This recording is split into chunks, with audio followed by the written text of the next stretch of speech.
Hi, I'm Sarah Cowgill, along with Andrew Moran, Dave Patterson, Graham Noble, and John Clark. And this is The Conservative Five, an online TV news production of Liberty Nation News. On today's episode, what a long, strange trip it's been. The most bizarre presidential campaign anyone can remember is coming to an end, and we're all over it in weird and wild déjà vu. Up next, we take a look at those crazy shifting polls and strange new poll data. And panel will discuss the final push for Harris and Trump in Desperation Days. Finally, it's another quick fix to flex the brain and Just for Fun, Volume 59. All this and more coming up in this edition I followed of The rule. Conservative Five. You crushed me last time not following the rule.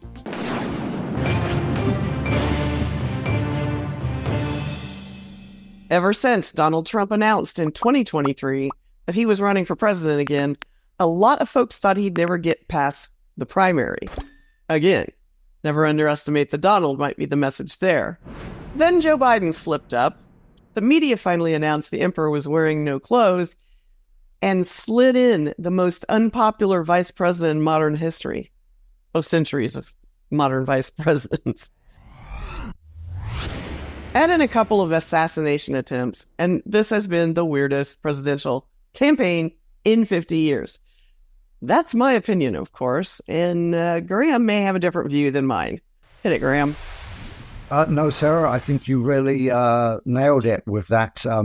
I just don't see that there has ever been a campaign that I can think of, or maybe that anyone else can think of, that is this strange.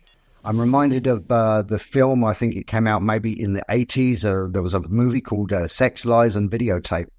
And this campaign certainly seems to have all of those things. We've had, rumors of sexual dalliances, and then we've had plenty of lies, or at very least deceptions or misinformation, as they like to call it these days. And almost every day, it just seems to get more and more bizarre. And then, of course, we've never had a situation where a sitting president was essentially taken out of his re-election race by the elders of his own party. And I think we can all agree that that is actually what happened. The very idea that Biden just decided one day that for the good of the country, he was going to step aside is kind of laughable, really.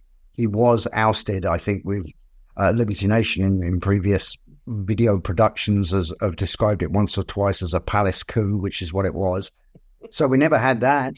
And now we have a candidate from one party who never actually has notched up any success in any primary, and this time didn't even have to go through a primary to get the nomination. And then on the other side, of course, you have the hated Donald Trump, who is, widely vilified, along with all of his supporters.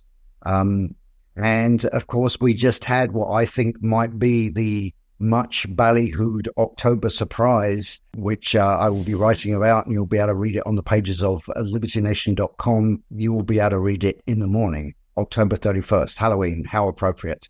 But yes, Joe Biden referring to Trump supporters, and very clearly, people are trying to interpret it differently, people on the left anyway, but very clearly describing Trump supporters as garbage, which may, I believe, have possibly quite a significant effect on the all-important undecided voter who is still perhaps sitting around wondering whether he or she is even going to go to the polls, and if so, who he or she is going to vote for.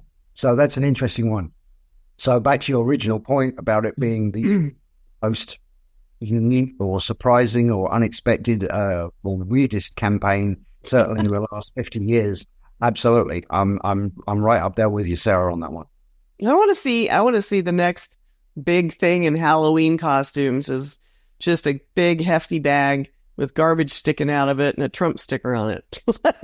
I just want to see that. I just think it'd be kind of fun. So if you're looking for a good costume tonight, there it is. It's just been too weird. I mean, what you have these weird things happen, and then the next thing you know, something tops the weird thing. I mean, Andrew, what's your best facepalm moments of this entire campaign. Oh my goodness, I could go the whole show about facepalm moment. Okay, let's go on a timeline here. Let's go during the primaries. Nikki Haley, she had so many terrible moments during the primary process. Her dedication toward Ukraine, her suggestion of name verification on social media, Vivek Ramaswamy effectively ending her political career. It was astounding. And then during the primary process, you also had a debate between Gavin Newsom and Ron DeSantis, a potential 2028 or 2032 matchup. And then, DeSantis just eviscerated the entire debate. And now on the other side, where the heck do you even begin? So Joe Biden unintentionally was a one-man comedy show. He said he talked to dead leaders back in February. Foreign leaders tried to guide Joe Biden throughout all these foreign events and tried to mask his cognitive decline. And then you had this constant slurs and saying absolute inane things. The president of Mexico helped with Egypt opening the doors. What the heck? But then, of course, I think perhaps the biggest facepalm moment was when so many people urged him to step down after declaring that he was perfectly fit for office, and also that Biden said he would never step down. Lo and behold, they tell him to step down, and then he steps down. Now, what about the current vice president? Okay, so there's a lot. Just the other day, she used the same line in a local television interview show and I think Dave loves this line, I come from a middle-class family. Now, is she just ripping everybody? I mean, is she Selena Meyer? I don't know. But I think the most ridiculous of all her of all her press appearances so far, the most ridiculous one was with Brett Baer. And he asked her, why do you think the country says, most country thinks the economy's on the wrong track for the last 3 years, yada, yada, yada. And she says, Donald Trump, he's been running for the last few years. What does that have to do with anything? So there are so many facepalm moments on both sides of the aisle that this is the funniest campaign to me in my years of existence following politics when I was 4 years old. Okay. Okay, now let's face facts with the numbers. Clar, the Democratic Party and the Biden campaign and now the Harris campaign has outspent Trump. How is Trump neck and neck? It did?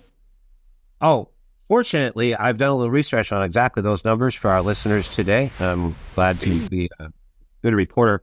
But a little aside, as far as the popcorn munching spectacle that we're watching when I went to the store yesterday, I don't get out much from the farm, and the woman who was waiting on me and referencing to the election said it's a choice between Scooby-Doo and Shaggy. And I said, I see what you're doing there. It is looking kind of like a circus around the world. But as far as the funding of this election, I think a Beatles song comes to mind. I know how Andrew likes the Beatles. Money can't buy you love. I was surprised to see just how much money the Kamala Harris campaign has raised, over $1 billion. And she goes into this month, according to CNN, with a substantial lead still of $346 million over Trump's $285 million to spend in these last couple of weeks. Maybe on a house in the hills for somebody to live in, but she's been consistently outspending him. $196 million she spent on advertising in September to his $73 million. And so again, the money doesn't seem to be turning people's minds on the policy issues. They're watching what's going on. She does apparently have over twice as many repeat supporters or donors than in June under Joe Biden. So that maybe says something about, within the party, its shift. And interestingly, CNN comments that she needs this money to introduce herself to voters, and the growing money that Trump's billionaire supporters have injected into the contest. But then they go on to point out that $25 million came from Timothy Mellon to Trump, but they talk about a few donations on the left, but there's no mention of the recently disclosed $50 million donation by Bill Gates to the Kamala Harris campaign. So I don't think that was out at the time. But consistently, what we're seeing is that she has far, far more money, and the polling numbers seem to be moving almost in a directly disproportionate direction to how much money they throw at it. And so I think that is itself a story. Maybe Graham will write that one too. I'm looking forward to your piece, Graham. It sounds very interesting. I'm sure it'll be fun. Does sound interesting. Hey, Dave, you and I are the older contingency on panel. How does the 2024 election compare to all the crazy things we've seen in the past? Well, I think that, as Graham pointed out, there are very few campaigns that rival the one you're seeing now. But throughout history, there have been some strange political escapades. One comes to mind, the emergence of Teddy Roosevelt's Bull Moose Party, bummer of a name, but giving the impression the Republicans were in disarray, and effectively the Bull Moose Party gave the election to Woodrow Wilson. Although I must point out that the Bull Moose Party did pull down 25% of the popular vote, kind of impressive for a third party, but there are some similarities. Teddy Roosevelt, a very popular politician at the time, and former President Donald Trump were both shot at. Roosevelt was shot in the chest while he was on his way to a speech in Milwaukee, Wisconsin. Mm-hmm. And the bullet actually went through the 50-page speech manuscript and just penetrated the skin, which says that maybe long speeches do have their place, But he went on to give teleprompter. Yeah, he went on to give the speech with the bullet in him, and he says it takes more than that to kill a bull moose. I think I like that line. Among photos, though, that the Trump's iconic photo following his brush with death and the fight, fight, fight mantra is certainly reminiscent of Teddy and one that will stick with us. I like that comparison, and I'm a big fan of Teddy. T-Rex. I'm waiting to see Kamala Harris tool around in a tank. Helmet on. That was one of the dumbest things I've ever seen. Or maybe a Howard Dean scream. We need a Howard Dean scream, maybe. I don't know if you remember that. Yes, another one. I just did it for you. Crazy stuff out there. Being close. Well, yeah, those two assassinations were interesting. Two assassination attempts. Let me revise that statement. That'll scare some people. Anyway, we're in the sprint to the finish now, guys. And thanks for watching, and tune in on the big day for live C5 coverage.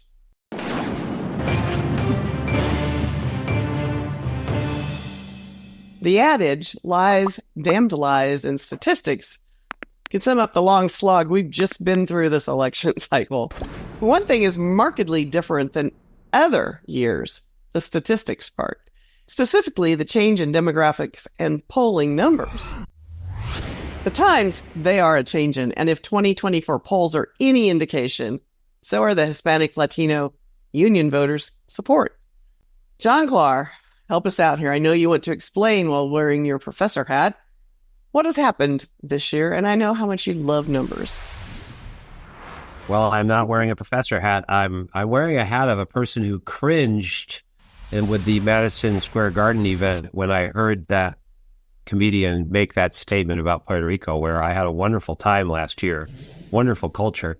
And I understand they do have a garbage problem, but I knew immediately that it was in poor taste, but that it would be jumped on by the media. And as we've seen, it was. And so that was in the headlines. And so this raises the question of Hispanic voters, where they stand in this election, and whether that would impact some of them. Some of them can't pull their ballots back if they were offended by a comedic remark. Having said that, as I think we've all seen, that comic comment was taken out of context and attributed to Donald Trump. And some of the things said in the media were quite profound. CBS said, recent comments from Trump could shift the numbers for Latino voters. You look down, it's a comment by a comedian. There was no comment by Trump. Right. CNN said that he was doing historically well among Hispanic voters before the rally backlash, which they also indicated in other liberal media, said there were numerous instances of speakers making racist and bigoted remarks. The LA Times says it was a bleak, lurid festival of racist hate and profane vituperation of vile, so vile that even Republicans distanced themselves. So as Americans saw, Joe Biden then came out and made the comment, not in in comedy and not in a third-party voice, another person, not a comedian in an event, but literally turned it around and called Americans garbage. The only garbage I see floating out there is now that's a major turnaround, and I expect Hispanic voters may be watching that as well.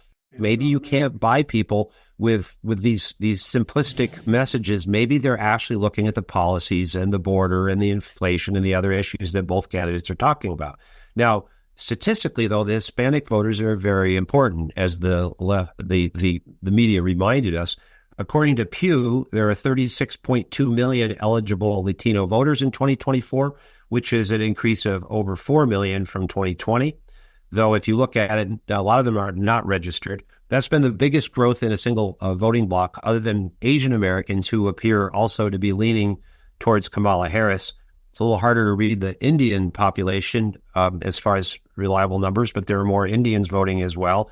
And so we will see. But in Pennsylvania, where this was emphasized that there are many Puerto Ricans in Pennsylvania, I think the number was 600,000. There were also 900,000 Poles there. And my understanding is that the Poles are very upset with the Biden-Harris team for what was done in Ukraine and what was done in Poland.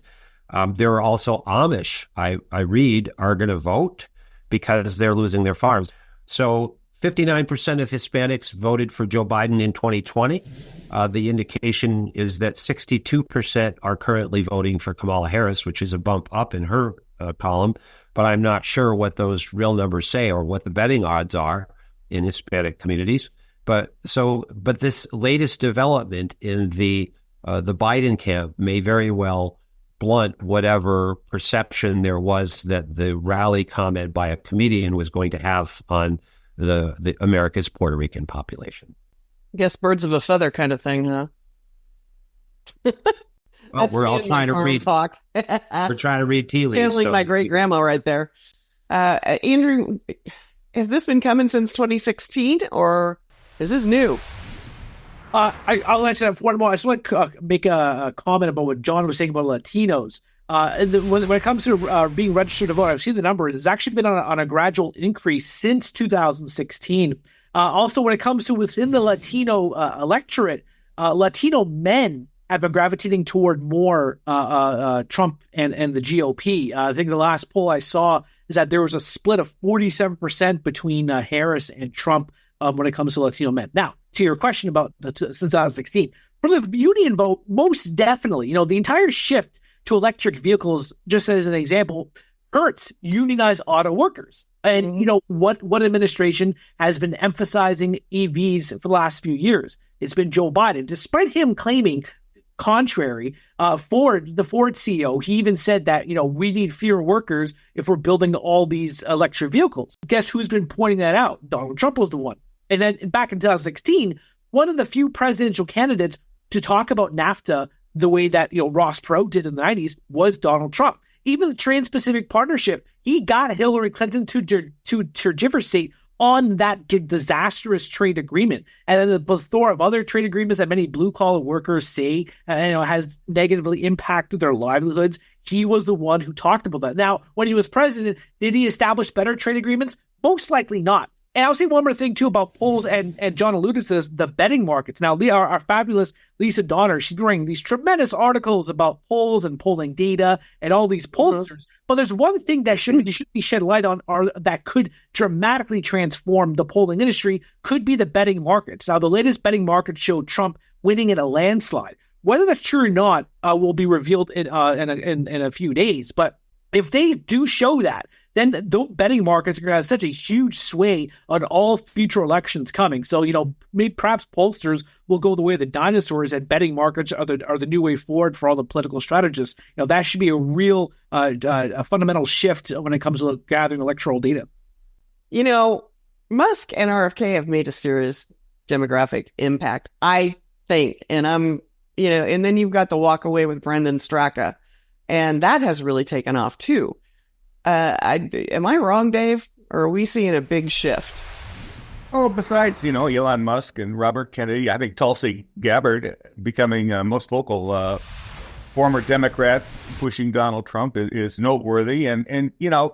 But I think the real surprise, and it's been alluded to, is that the Democrat Party has walked away from historical supporters, the rank and file union workers, for example.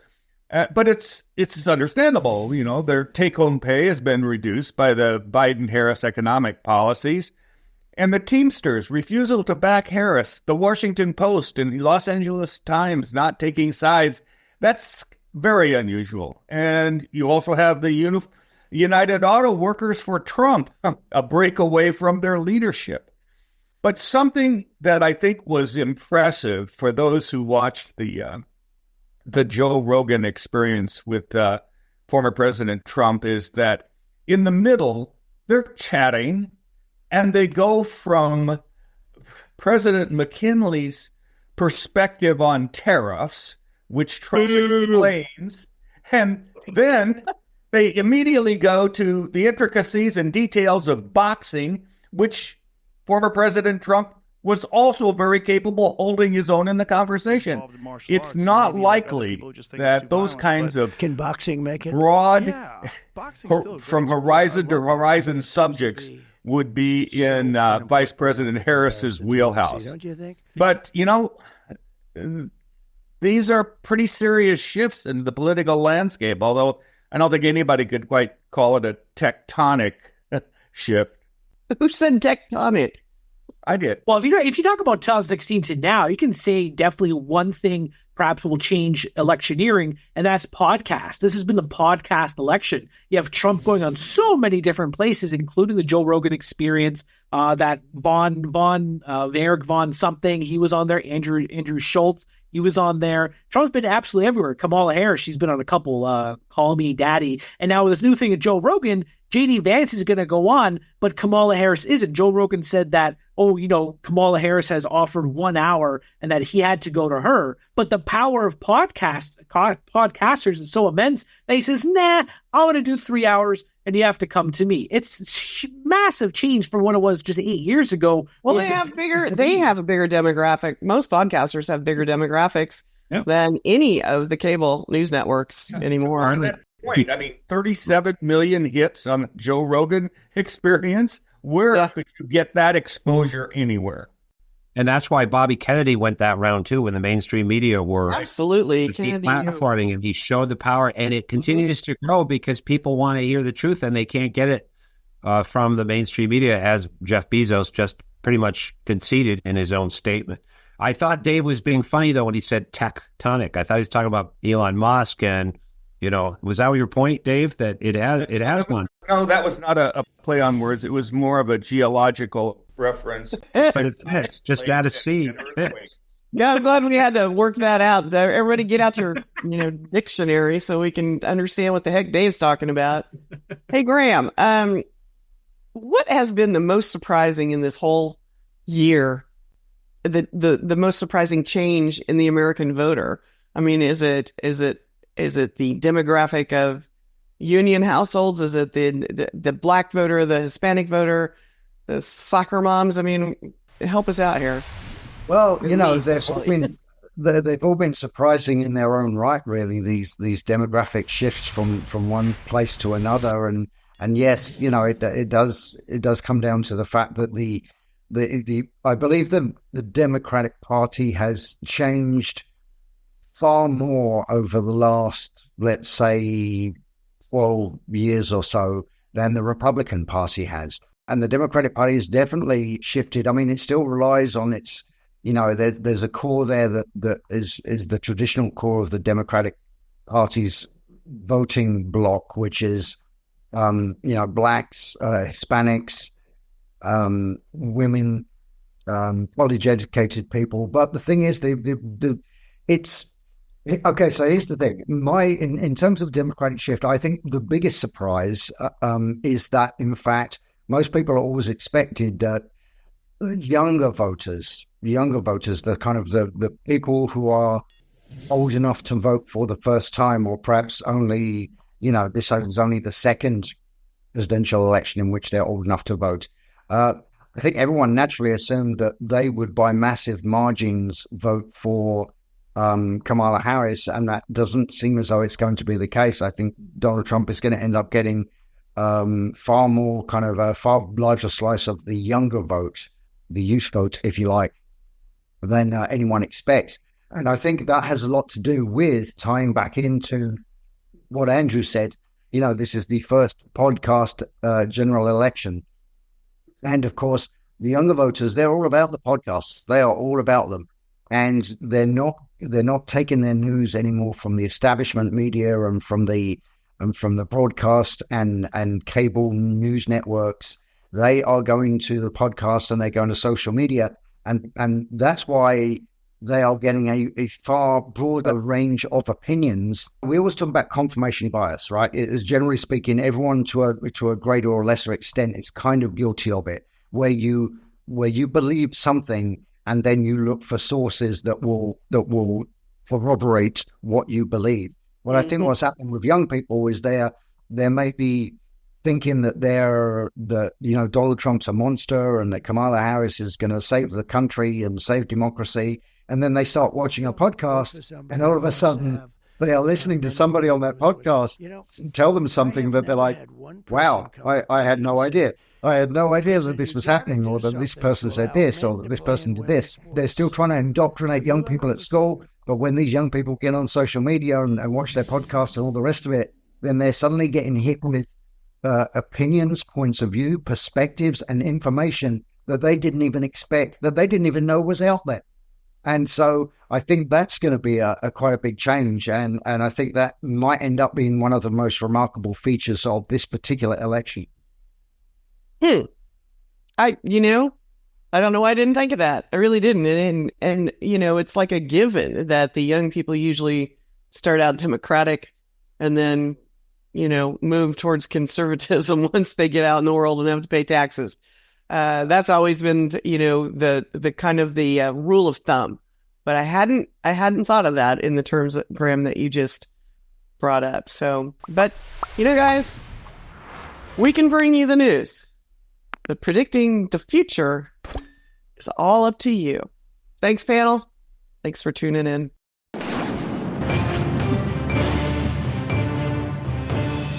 Well, here we are. After the wackiest campaign in my memory, at least, in these last days, the focus has been on swing states, as predicted. But then you had concerts in Florida, Madison Square Garden. And tongues are wagging all over the who, the what, and the why.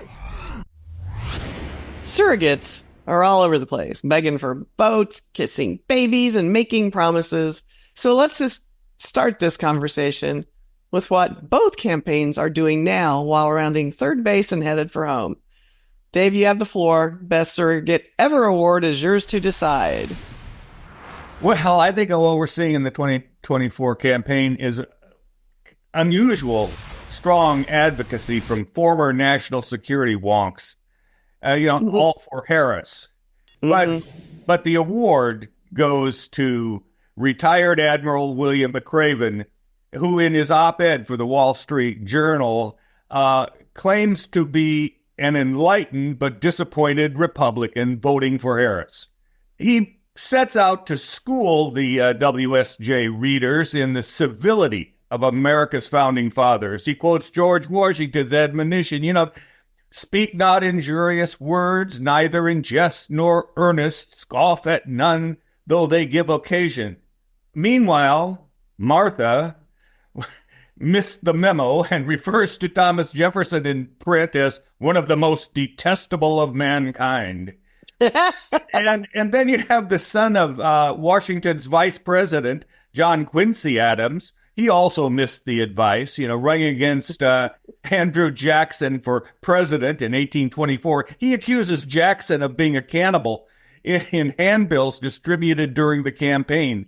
According to Adams, Jackson, after massacring 500 Indians, ate their remains. His description was a very detailed menu. Well, with the exception, he left out the appropriate wine pairing, but Adams was elected by the House of Representatives. But Jackson won the popular vote amongst fine dining advocates, probably. But, let's not forget, when it comes to political peevishness, Aaron Burr, Jefferson's VP, did kill Alexander Hamilton, first Treasury Secretary, in a duel in 1804. So there have been occasions in history where, passions have gotten fairly high. Yeah, civility has gone out the window in a few places here and there. We've all seen it this year, for sure. Hey, Andrew, what are the last ditch tactics and that each campaign is trying to pull off? Are they even working, or are we too far gone? Okay, I was going to make a quick point here. What David was saying, we had a segment a couple weeks ago talking about presidents and VPs, and I had this whole bit of talking about all these different instances of administration officials talking bad about each other, and I was cut off and nobody let me speak. So Dave plagiarized me for a lot of what he said. But anyway, moving on here. So for the did I plagiarize you with the fine dining? I think he got a little squirmish when we were talking about cannibals. Well, you were, Dave, and wine pairing, and he got a little, like he's got that little Grinch face on right now. I mean, what's wrong, Andrew? Now you cut him off again. Next. Okay, I'm going to just throw it to Carl. I thought Dave's cannibal bit was Andrew, please talk. Dave's cannibal bit was very creative. Kudos to you, Dave, for doing that. Okay. Right. All right. So I think we're talking about last ditch tactics. Let's go one by one here. So I think for Kamala Harris, her last ditch tactic is claiming that Trump is a member of the National Socialist German Workers' Party and a fascist. For Joe Biden, it's calling all of Trump's supporters garbage. For the media, it's combining all of the worst people in world history and comparing them to Trump. The Atlantic recently had an article, and this was the title, quote, "Trump is speaking like Hitler, Stalin, and Mussolini." You know who drink water, right? Hitler. And who also drinks water, right? Trump. Oh, yeah. So it just reminds me. Similarity is eerie. Similarity is eerie. So last night I was watching Seinfeld. I was watching on YouTube the Seinfeld channel. I saw an old clip of when George, he goes to the office and he tries to zing a guy. And he said the jerkster were called and they're running out of you. And then the other guy says, "How would you know? You're the best customer." And then that bothers George so much that he goes to another office in their city just to zing that guy. And then he uses some joke, and then the guy responds with an even better joke. And then George gets so frustrated, and he says, "Well, I slept with your wife." And that's pretty much the last stage tactics of all these campaigns, because they've tried absolutely everything to get Trump in the polls and to lower his electoral odds. Okay, so what is the other side doing? What is what's the Trump campaign doing to the Harris campaign? So when it comes to the Trump campaign, it's just him being himself, calling her low IQ. She's the worst president. She's the worst vice president in history. Joe Biden's the worst president in history. It's just Trump being Trump. And people have called him Teflon Trump for a reason. That no matter what he says, no matter how violent it may be, it just works. And no matter what he does, visiting McDonald's. I mean, I saw a joke that if Trump were to hop on a garbage truck this week and claim that he's a garbage man, that would just seal the deal for him in the election following Biden's comments. 250 million people are not garbage. I can tell you who the real garbage is, but we won't say that. They shouldn't be talking. That's like deplorable for Hillary. This is the deplorable for Hillary. And I think this is worse, actually. For Joe Biden to make that statement, it's really a disgrace. On one side, it's enjoying the momentum. I think Mark Angelides, he called it fading Kamala momentum. And then the other side is just trying to do whatever to beat the other side. Why do I ask you to be on here, Andrew? You're killing me every time. Wait, what the heck? Is that a comment or an insult? What the heck? I don't know. It might be a little bit of... No, it's not an insult. Anyway, Clark, do these star-studded concerts really energize people to actually vote, or are they just there to hang out in a crowd and listen to, Megan the Stallion? Ooh. Listening to our speakers, which I think, Dave, if you don't already have one, you must have an article there about dining and cannibalism or something there, but I hope we're going to see that. And Andrew, good point. Journal. So we've been looking through the Seinfeldian political lens, and through Dave, we looked through the seismologist tectonic lens. And it's interesting as I hear you speak that we're looking through a cult of personality versus policies. So many people are voting based on just one person. It's like voting for your sorority leader or for valedictorian in high school, and not looking at the 60,000 people and the policies that are behind them. Dick Cheney is out on stage supporting Kamala Harris. I mean, that is just like shocking. When everyone thinks of Dick Cheney, that's not a good look. And so when Dave talked about some of the horrendous examples of extremism, and then we see some crazy stuff at this weekend at Bernie's election. Many times they're trotting out people to sort of run interference for them because their personalities are so sad sack, I guess. I felt bad for Joe Biden's cognitive decline from aging as I would from anyone. I think I felt worse for Kamala Harris when she was on Anderson Cooper trying to not say that she supported the wall that he pointed out she denigrated 50 times. She even laughed. She said, "Oh, you can build a wall. They're just going to jump over it." Ha, ha, ha, ha. And now she's trying to build a wall, and she can't say she built the wall. What is more cringeworthy than Robert De Niro coming out? And I think what it's showing people is that these are really good actors, but very bad thinkers. It's not really resonating with people who are looking past the policies. In fact, it looks just a little bit unhinged, I think. And so when you have to resort to this conundrum or this idea that you have to bring, the most famous people out for you in the battle of the stars, I'm reminded of a quote by Asimov, who said, everybody's got an opinion, but not everybody's opinions are equal. Why are we hearing from Bruce Springsteen? So, I mean, people are just laughing at this because ultimately more and more Americans, because, it's the economy, stupid. They're struggling, not just with housing, with how to afford food, with how to buy a house, with how to get out of their grandmother's basement. And so, trotting out George Clooney, the millionaires, when Hollywood is in disgraceful disarray and the whole industry is painted with the escapades of P. Diddy and who was on Epstein's plane, these are not maybe the people that are really resonating with Americans anymore. Meanwhile, Bobby Kennedy is out there speaking of a personality, and with Joe Rogan and Musk. Musk is quite a personality. Look at the character and the content of what they're saying and doing compared to the usual suspects of, trotting out the Hollywood parade. And I just think it's kind of a sign of desperation. And it does add to the sort of macabre appearance of it all. But ultimately, I think it's not really it's not very effective at helping people make decisions when they're looking at policies. Graham, would you agree with Clara on that? Or, I mean, here's another thing, and I think Graham will know better how to answer this question. But the Madison Square Garden was a huge deal in the middle of New York, and then there was the fallout. So, will that successful rally literally a floating island just go by the wayside for the for the drama afterward, Graham? Puerto Rico. I think he did the Madison Square Garden thing for two reasons.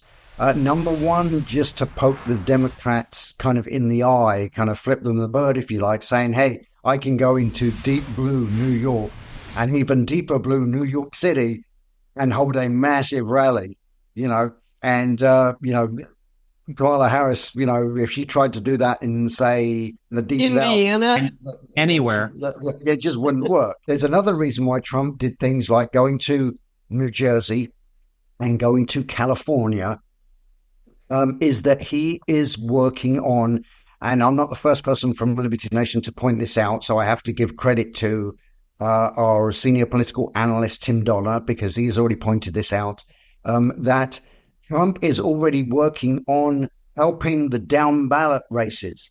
He is already working on helping Republicans try to win seats in the Senate and try to win House seats. And so he's going into blue areas where Republicans are running, to try to flip some seats from Democrat to Republican.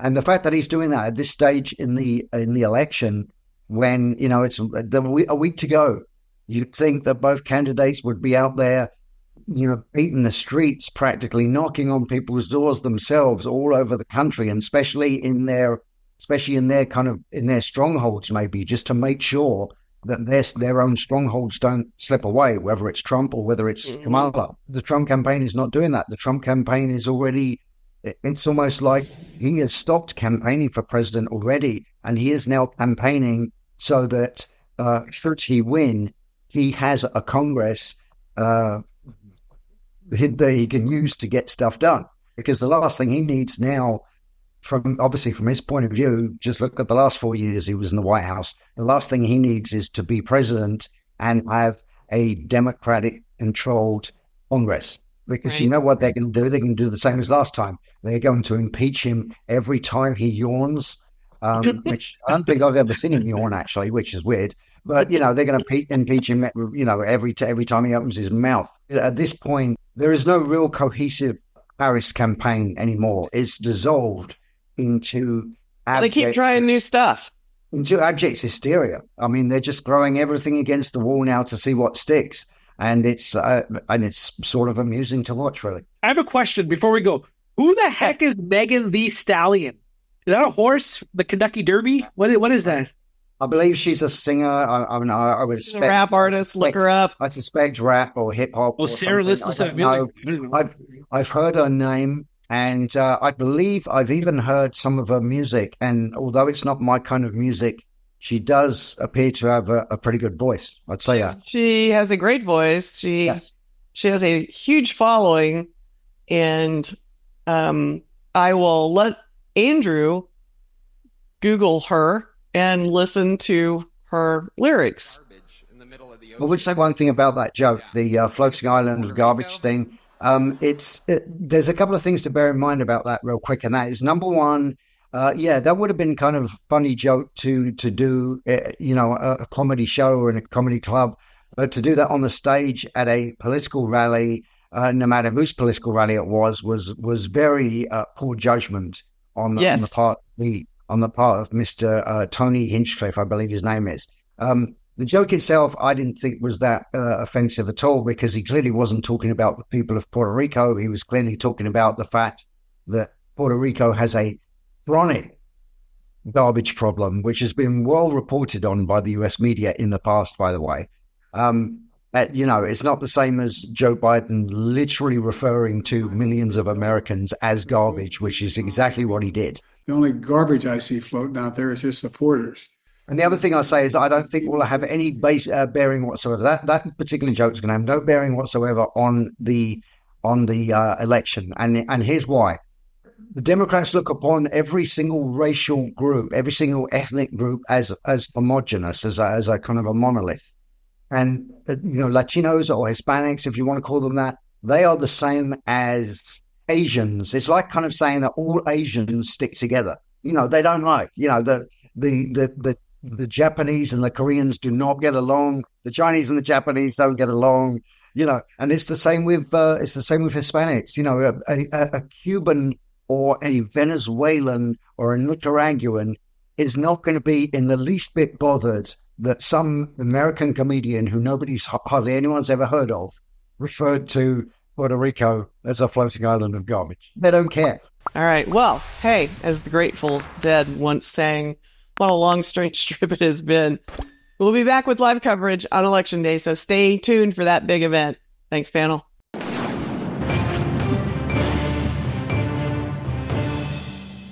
We're back to have a little fun with the panel before Election Day. To sum it up, with jocularity, we are doing some 2024 campaign trivia.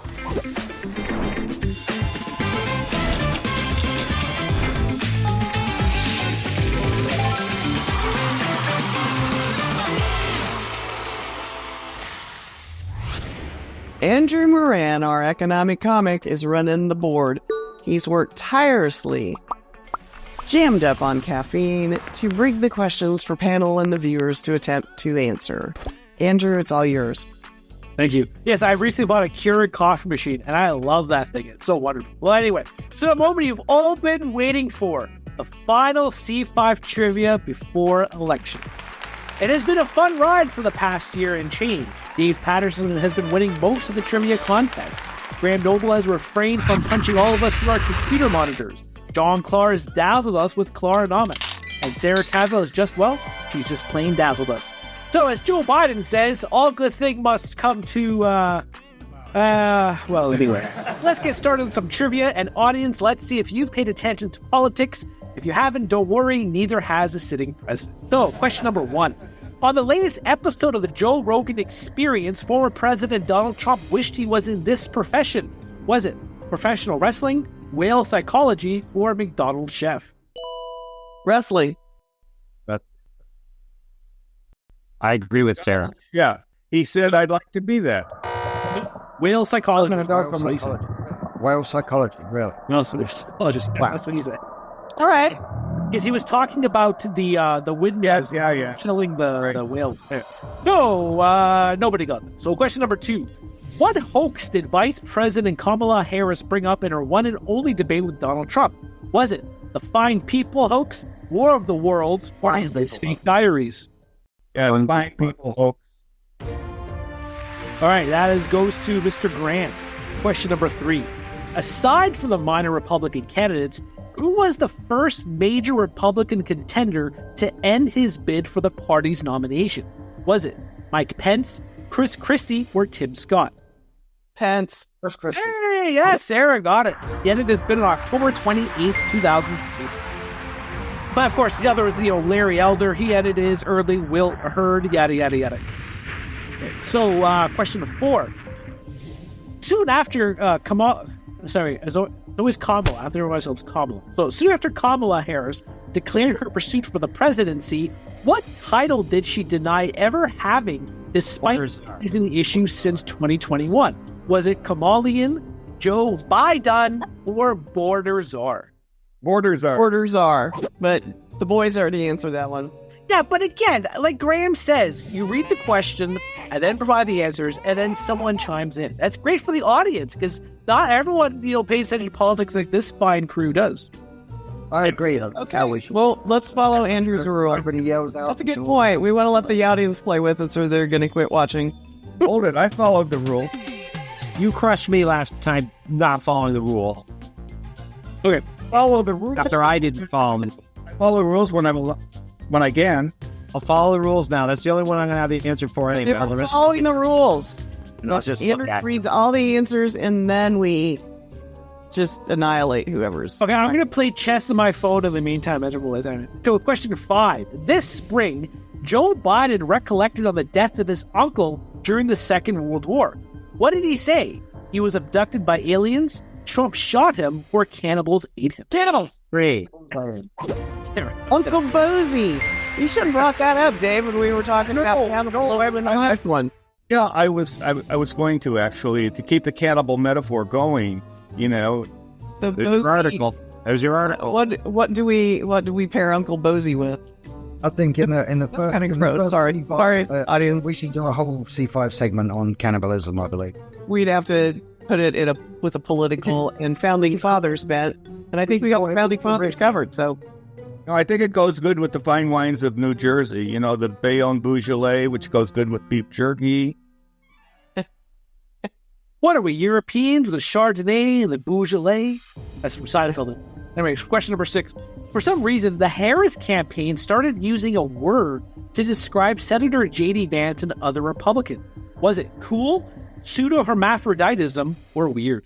Weird. So I think it's Dave. Question 7. President Biden recently referred to Trump supporters as garbage. Janitors in the press are doing a cleanup job by saying that this comment was a result of stutter or trying to sabotage Kamala Harris. Stutter. Yes, Graham, stutter, yes. And also, somebody can get a posture here. And someone sees that. We all know that he stepped down for a reason. Is garbage an upgrade over deplorables? And this is along with Kamala wasn't talking to Christians when she told them. It's a little more crass. I think garbage is a little more class than the fancy deplorable word. Go, Andrew. Question number 8. Since January 2021, how much has the national debt risen? $8 trillion, $5 trillion, or over $1,300 billion, $300 million? $8 trillion. $8 trillion, that's correct. Now, let's see if 5 people can go back in the long history of spring 2024.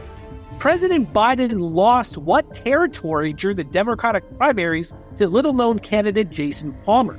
Was it the Virgin Islands, American Samoa, or the Commonwealth of the Northern Mariana Islands? American Samoa. American Samoa, that's right. Yes, good job. Hey, He also lost Guam. And Ghana. Didn't Guam tip over and sing? Yeah, well, that he did when they put the Marines on. You know, they and it tipped.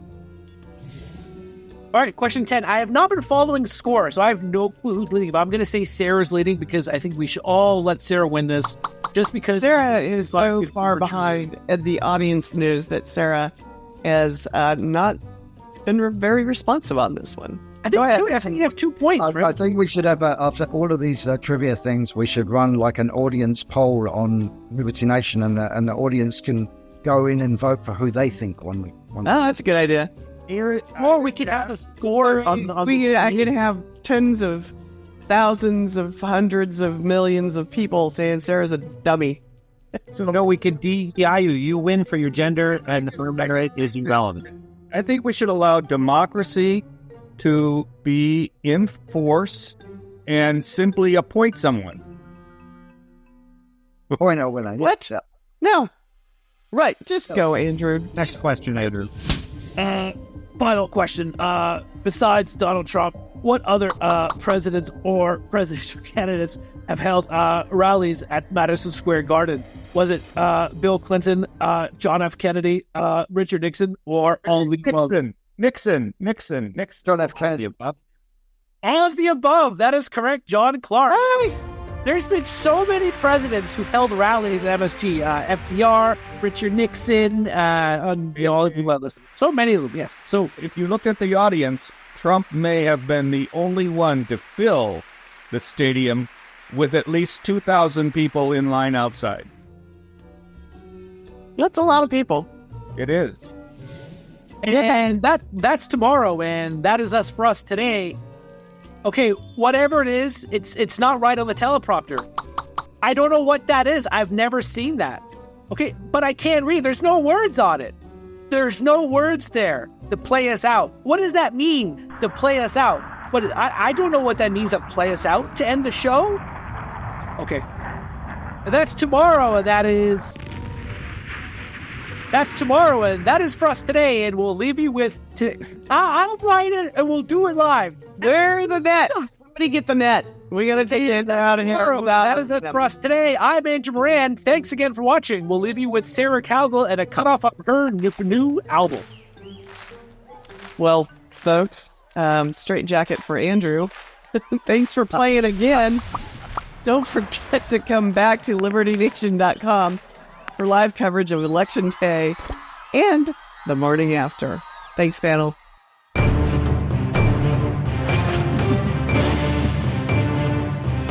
Well, that's it for our Conservative 5 panel today. Check out our other C5 shows and segments on your favorite video platform, YouTube, Vimeo, Rumble. We're on them all as well.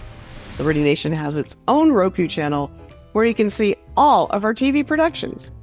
Now, Liberty Nation does not endorse candidates, campaigns, or legislation, and this presentation is no endorsement.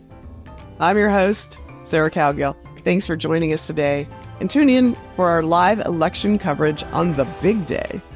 Your coverage choice for free thinking, free speech, LibertyNation.com.